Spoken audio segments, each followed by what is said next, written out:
Morning, we're up at the allotment today. Just thought we'd have a quick look around, harvest some bits and bobs, just show you how things are coming along.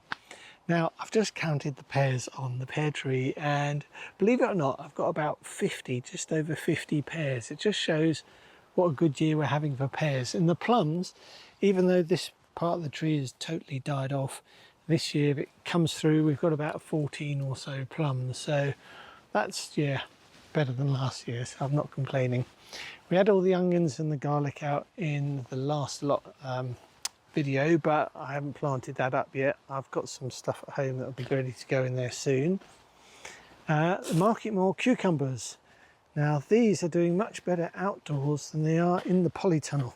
I've already lost one in the polytunnel, but we've got a couple coming here, so I'm hoping now it's warming up, we've got this lovely warm patch coming. These will get going, we should get a few cucumbers off that.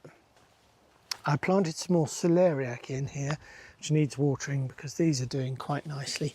You can see they're just beginning to swell around the base, so every time I come up I make sure the wells are cleared out and then I water them and make sure they're kept damp. These are the Sun Courgettes, and they don't get much bigger than this, to be honest, and I think this is about the perfect size, so I just generally just twist them off just like that. And yeah, nice little firm round ball of courgette, nothing too overwhelming, but they are beginning to come thick and fast, so probably want to get a few of these harvested today. Right, let's just put these down over here and we'll come and get those in a minute. I came up the other day and had a really big weeding session for this bed because the brassicas were getting smothered in weeds, so this whole bed is now sorted out, which is great. These on the end here are the mangel wurzels, giant mangel wurzel red. Look very Harry Potter-esque when they're huge. If you ever watched that movie, you can see just down here it's just beginning to start swell. Looks a bit like a beetroot, doesn't it, I guess, but it's going to get much bigger than that. I know some people think they're basically cattle fodder, but I know some people also chop them up and make wine out of them, so we'll see what we do. But they're doing all right. They're looking really healthy, that's good. Then in here we've got the Doric. These are an F1 Brussels sprout, and they're coming along fine at the moment. They're just ticking along, doing their thing. Won't be ready for a few months yet. Then we've got some cabbage. We've got 4 white Sonsma. I think these are RZ F1 Sonsma cabbage, and they're sort of those sort of conical cabbages, so really looking forward to them. Then here we've got some Savoy, these 3 Savoy cabbages, not heading up at all really yet, but just doing their thing. Right, yeah, these are such a wonderful looking vegetable, aren't they? These are kohlrabi, and I think they're Modrava. But yeah, look at that beautiful looking thing, isn't it? And we've already had a couple of those out, but they're getting a bit big now, right at the size they should be harvested, so we might take another one of those today. And then up the end here we've got the Seoul F1 cauliflowers, which did really well for me last year, and they were enormous, so yeah, really hoping that these do well this year. So yeah, it's all looking quite good down this bed at the moment. I think the camera will focus through there. So yeah, quite pleased with how that weeded out, as it were. Now here we've got some squash. I think these are the red Kuri squash. I put them on boards just to take them off the ground, just to help them sort of prevent getting damp underneath. So we've got quite a few of those coming here, and the plants are all doing well. We had the broad beans out. These are now yeah, all at home drying, and I'm going to be using them for seed next year. Right, this bed, I've had a couple of the lettuces out. The leaves are still fine, they're not gone bitter yet, and I find that if you take them home, take all the leaves off, I take a whole plant out, take the leaves off, damp them down, put them in a container or a bag and put them in the fridge, they stay fresh for quite a long time. So, but they are going to seed now, so really not much longer for these. And we've got some kale in here, that's all looking lovely. I've been harvesting some of that, and yeah, that's all looking good. And we've had some more chard here. This is chard. We've got rainbow chard and white chard. That's all doing well. We've got some beetroot to have out and some peas as well. I think I mentioned these in the last video. These are the pink celery. They're doing okay. Wish I'd managed to grow more of those. A weed, want that. And then we've got the amazing shallots. These are Zebrune shallots, and they're just beginning to fill out. Look at them push out of the soil, so these need a little watering. But the other thing is the courgettes, and again, so many of them already. We're drowning in courgettes a little bit, but get them now before they get too big. And then the sweet corn, it's all beginning to send out tassels, but we've got no cobs yet. A little bit of black fly in there. But yeah, I fear that these might all be ready and be pollinating when there's actually nothing to pollinate, so not sure what's happening with them. Who knows? We don't need any more potatoes. If you remember the last video, we did the new potatoes and the second earlies, but I do want to lift these white onions today. These are the Senshyu Yellows, which were sown on the 10th of December 2024. Planted out, and look at the size of these. This is just enormous, absolutely enormous, and they've all done quite well, so pleased with that. And the red onions, again, all looking good. The ones at home especially are looking good, but yeah, I might give these a little bit of a water. Right, let's get the harvest basket. Let's harvest some of this stuff, and then we'll head off home because I've got a few other things I want to show you at home as well, that I've been planting up. And also I've been dealing with the leeks and things like that, sort of snipping the tops and tails. Okay, right, let's get on to harvest something. I was watching a video on YouTube the other day. I think it was My Gardener, guy from America. Anyway, he was saying about onions, and he was saying that when an onion obviously collapses like this, it just stops growing, which we all know. So when this falls over, it's basically sending a signal down this sort of neck of the onion to the onion to say, I've stopped, and just to go dormant until next year, because obviously onions are biennials, which means they grow up this year and then they go into dormancy, and then they shoot up again next year and send up their flower spikes, create seeds, and then the process carries on year after year. So these, or most of them, apart from say this one here and this one here, which haven't collapsed, I'm going to lift them anyway. What he was saying is that the signal from the leaves goes down the stem. This is like the engine or the beating heart of the onion, and when this collapses, you know, that's sending the signal. But if you get them like these red onions, and I'm going to do this in a minute actually, we'll do a little test, because I've got another bed of red onions at home which are doing fine and I won't touch, but I'll just do a test of these. And he was saying that if you prune the onions, now this isn't something I've done before, I haven't heard of, so I thought I'd give it a try with this bed, because they're not terrible. They're a good size at the moment, and they probably get bigger, but I actually would like them to stay as long as they can in the ground before collapsing or going to seed prematurely, which red onions do, don't they? So yeah, what I was going to do with these was prune these and take off these older leaves and take some of the tips off like he suggested, and we'll just see if it takes weight off the top of the onions and prevents them from collapsing, and then hopefully they'll get a few more weeks in the ground. We've got a lovely sunny week coming now, and then hopefully they'll get bigger. Right, anyway, in the meantime, let's get on and harvest these. I say the best thing with onions like this is, I mean, this one is buried but not very big. The best thing is just to lift them, loosen them, give them a shake out, and then leave them on the ground to dry out. I mean, the ground's nice and warm actually. I'm not going to leave them here to dry out, but I'm going to take them home. But yeah, if you lift them and you get the roots intact, I think that's supposed to help with storage. So yeah, got some good roots on there. But yeah, look at that, isn't that a decent size? Lovely size onion.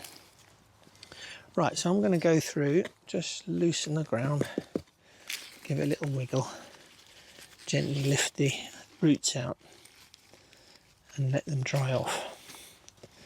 And then, like the few red onions that we did in the last video, I'll probably put these in the garden, on the rack, or in the greenhouse, and they can just dry out even more. Now this one's the monster. Look at the size of this. This is enormous, this onion. I don't know why this is done so well compared to the others, but we just loosen the roots. Decent root system, but look at that. Isn't that enormous? This is my hand. It covers the whole of my hand. That's just the biggest onion. I don't know how big it is compared to my head. It's enormous. Anyway, really pleased with that. Right, get on, lift these, and then take them home. I don't think I did anything special this year. I mean, onions are hungry and they do need feeding. So when you prep the ground, I think it's important to put in sort of some manure, perhaps, some Q4, Vitax, perhaps, fertilizer, bloodfish and bone, chicken manure pellets, that sort of thing, just to give them plenty of food to get themselves stuck into throughout the season. But also, I spaced mine apart, what, they're about 8 to 10 inches apart, and they've seemed to have liked that, the size of that little chunky onion. Yeah, and also keep them well watered throughout the year, so plenty of food, plenty of water. If they dry out, they'll go to seed, especially from set, especially the red ones. So that's what I like to do. Yeah, cracking. Right, I'll get on and do this, and then we'll get on and we'll trim these red onions, and we'll see what happens to them. I'm really pleased with these. These are sort of monster onions. Really happy with these this year. I mean, look at the size of these. Really pleased. Anyway, right, that's those done. Let's get on and trim the tops off these red onions and just see if we're in experiment, see what happens. Right, so what the guy was saying was that, yeah, if you take these long straggly leaves, especially those which have started sort of to collapse over, and also the ones which have grown first, i.e. the base ones, if you take those down quite short, you can reuse these as well. He was saying for cooking, to dehydrate these and use them in cooking, which is a useful addition, or just chuck them on the compost. But yeah, but otherwise these others which have started to fall over, just shorten them. I'm going to leave the middle one, but these others I'm just going to shorten. So we end up with some leftovers here which we'll take home. But yeah, then you end up with this short cut stems. And what he was saying about this was, because I was a bit concerned about the fact that obviously these ends are then open and you could get all sorts of bugs or water in there, rain, that sort of thing. But what he was saying was that these will, after a day or so, dry and collapse and seal up in a way, so you don't have to worry about that. And as we've got some really nice weather coming in the next few days, I'm convinced that that's what I'll do. We're not going to get any rain, I don't think. So I don't think we'll be getting these full of water. But yeah, we'll give it a go. And if this is true, then what it does, as it says, is it lightens the load on the top of the onion, and it means that it's less likely to topple over. You can see like this one over here has already toppled over. It's probably just got a bit top heavy, and that's going to send a message to that onion that that's done and dusted. So with this one here, yeah, hopefully, and all the others, we should get some extra weeks of growth, and we should get bigger bulbs at the end of it, bigger onions at the end of it.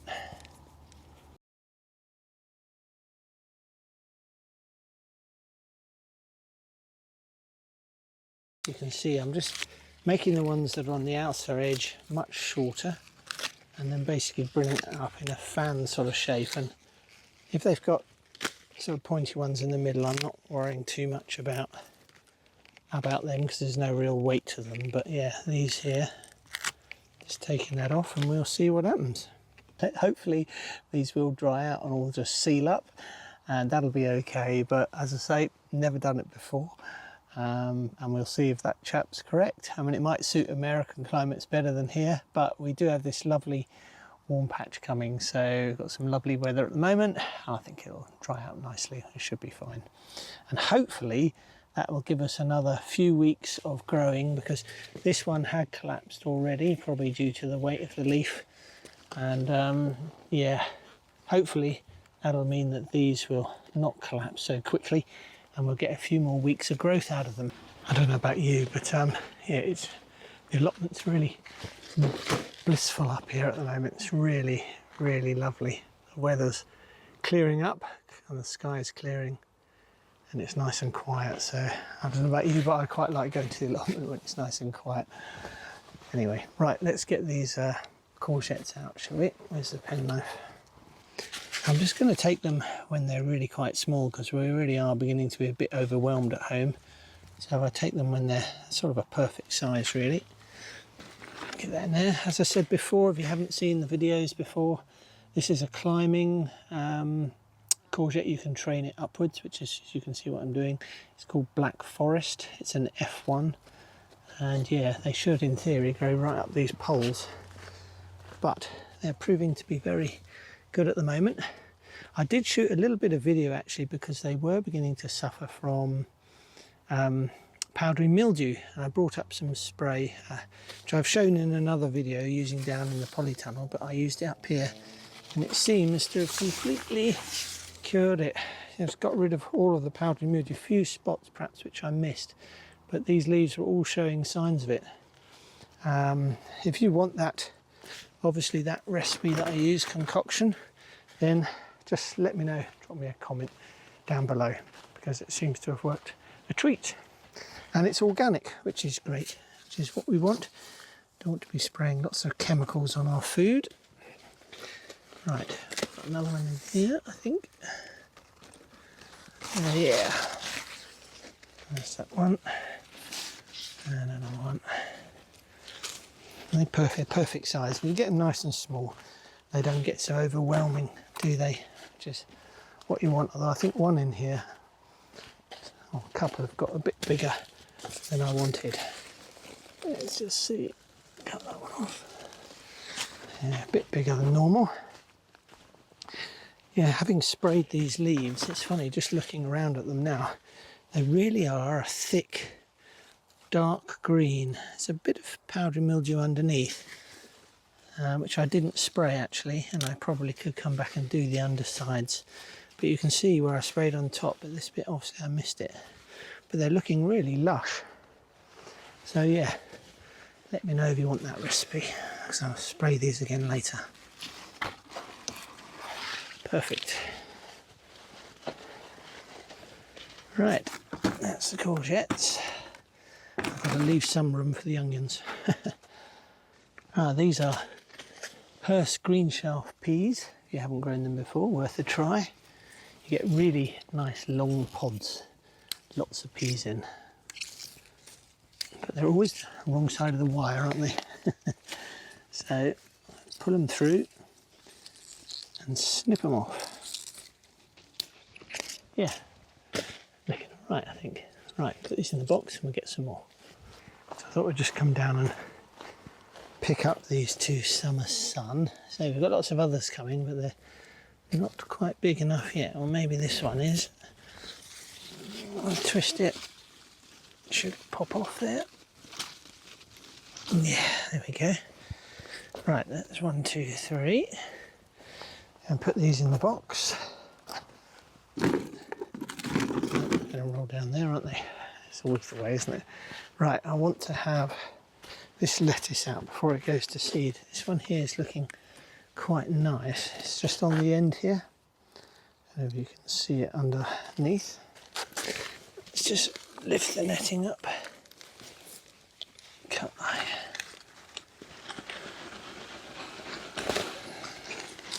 Cut that off. There we are. Ah, beauty. Lovely lettuce.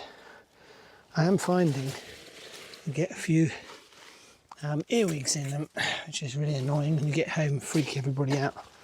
There's loads of earwigs, but anyway, put that in there for now. Lovely. Right. I think what I'm going to do now is collect up these onions. It's getting kind of hot here now, and I left my hat at home today, which was never a good idea. Yeah, collect the onions up, and we'll head back home and go and have a look what's going on in the garden and the polytunnel. Right, we're in the greenhouse. I just thought we'd have a look at the tomatoes because I've got some to harvest and also want to do a taste test probably in the next video. So the first ones to be ripe this year, as I've mentioned before, are these cherry falls, and yeah, you can see actually that one's split, so I don't want that one. But yeah, these have done really well, and I've got three plants of these doing okay. I've harvested those, so I'm going to put them into this bowl here and label it in a second, cherry falls. But then I've also got this here, and this is Yellow Brick Road. Look at the beautiful colours on that. Wonderful sort of orange and yellow striping, just like a golden sunburst. Anyway, some of these are ready. This is a malformed one, but yeah, slightly darker, so I expect that's a bit riper. And I've got two more on there, so I'll leave those for the moment, but we'll put these in here. So that's Yellow Brick Road. Nothing else is ripe in here, so let's put down the polytunnel because I've got a few more ripe in there to pick for the taste test. So this is the polytunnel at the moment, nice and cozy in here, 33 degrees. I really need to sort some different ventilation out for in here, but I do have a nice tomato back here. This is Zylidiski Alatau. You can read that on the slate labels. Push that in, planted on the 7th of the 3rd. But yeah, around the back here, it's a really nice big one. Look at that, isn't that a beauty? Gorgeous colours, sort of fiery sort of orange with a green shoulders. There's a flower on the top there, but yeah, look at that, gorgeous. Right, let's put this down here with this in here. I'll label that in a minute. And we'll go down here because I've got another tomato which is ripe. And this is Coracal de Bois. And this, I tried growing these many years ago outside, and they went to, they got blight. So I sort of gave up on heritage tomatoes at that point. Thought they're just not going to grow. Then I built the polytunnel and we have had some luck. So I thought I'd give them another go. And I've got another one just around the back here. Yep, right, there we go. Look at that. Sort of heart shape. Lovely red and orange. It's a bit soft, so I think it's perfectly ripe. So I'll put that in the basket with the others. And I'll label that in a minute. We're getting quite a nice selection for doing the taste test. And I think now I've got another one here. Now this is True Colours. Now, I'm not sure if this is 100% ripe yet. It feels slightly soft.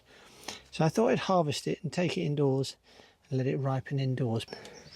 Yep, so that's True Colours. And again, planted on the 7th of the 3rd. The colours are sort of greens and reds at the moment. So I wonder, I'm going to have to look up online and see if that needs to get a little more red colouring before it's eaten. But anyway, I'll put that in there. I'll pop round the other side because I know that I've got one more around the other side that I want to harvest. And that is Montello. You can see Montello at the back here. That's an F1. This is only other F1. Well, I've got 3 F1s, honeycomb, this and the cherry falls, but yeah, this is got some lovely ripe ones on the back here, so I think that'll pop off. So that's one Montello and another one, and another one. Great. Right. Let's just go up this end of the polytunnel. Get near the door, it's a bit cooler. Yeah, there we are, look. Gorgeous looking tomatoes. Okay, right, those I think are going to be in the next taste test. But I hope you enjoyed that one. I'll see you in the next video, folks. It's Chris at Vegetablegarden. Bye for now.